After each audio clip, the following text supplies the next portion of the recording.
Insects exist all over the world and can survive some of the harsh moments here on Earth. They have been around for more than 350 million years ago, longer than the dinosaurs and flowering plants. First in line of our protagonist is dragonfly. A dragonfly is a flying insect under the order of Odonata and suborder of Anisoptera. The lifespan range depends on the species and location. Some dragonfly species in temperate regions can live for up to 5 years.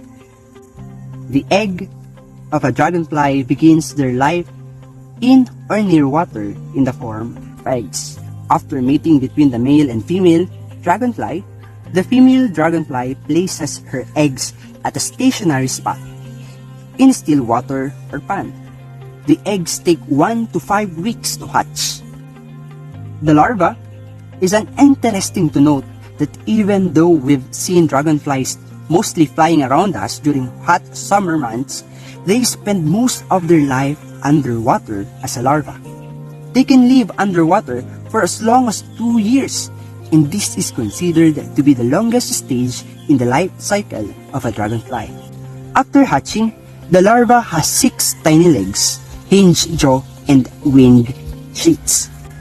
The adult, when the larva reaches the final stage of larva, shifts to the edge of the water and learns to breathe in air for the first time. Once the spot is found, the larva slowly pushes out of their new shell body from their old shell body to emerge as an adult dragonfly. The dragonfly looks pale and has reflective wings. It has 2 large compound eyes which take up most of its head. Dragonflies have long, delicate, membranous wings which are transparent, and some have light yellow coloring near the tips.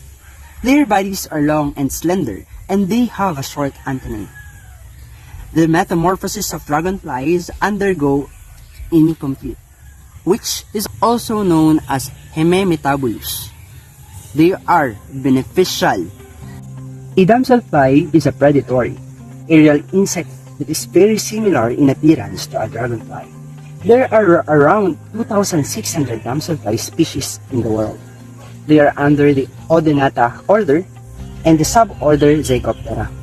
Their lifespan is that adults have a lifespan of only a few weeks to a few months. They have 3 stages in their life cycle: the egg, larva, and adult. Damselfly nymphs are aquatic and live on the bottoms of freshwater habitats such as in streams, ponds, lakes, wetlands, and rivers.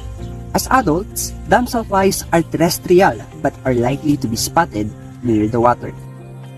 Kung mapapansin natin sa damselfly na ito, meron siyang 3 parts of the body. We have the head, the abdomen, and the thorax. This insect is composed of 3 jointed legs.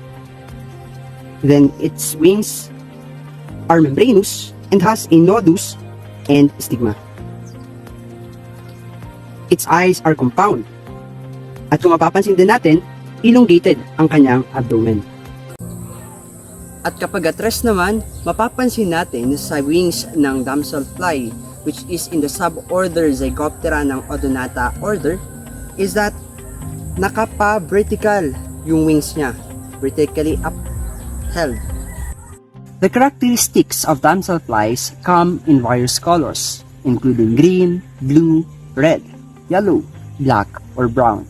Wingspan among the many species can range from 0.71 inches to 7.5 inches on the giant tropical damselfly in Central and South America. Damselflies are active during the day, which is called diurnal. The metamorphosis of damselflies is incomplete. Next in line, we have the beetles, which are a very large group of insects. They are under the Coleoptera order, and the lifespan can live up to 6 months depending on availability of food. Beetles have 4 stages of development: egg, larva, pupa, and adult. Their habitats are on land, and they can be found in them numerous times. Many are on the ground or under material on the ground. Different kinds can be found in vegetation, in rotting wood or plants, in carrion, fungi, and dung. They are invertebrate, have 3 pairs of jointed legs, protective exoskeleton, 3-part body which are head, thorax, and abdomen, single pair of compound eyes. Wing cases are modified for wings. They are also either a single pair of wings or have no wings. Their metamorphoses are complete, and some species of beetles feed on the seeds of weeds and harmful plants, which helps agriculture crops grow and thrive. Insects create all the biological foundation of all terrestrial to maintain soil structure and fertility, control the other populations of organisms, as well as provide a major food source.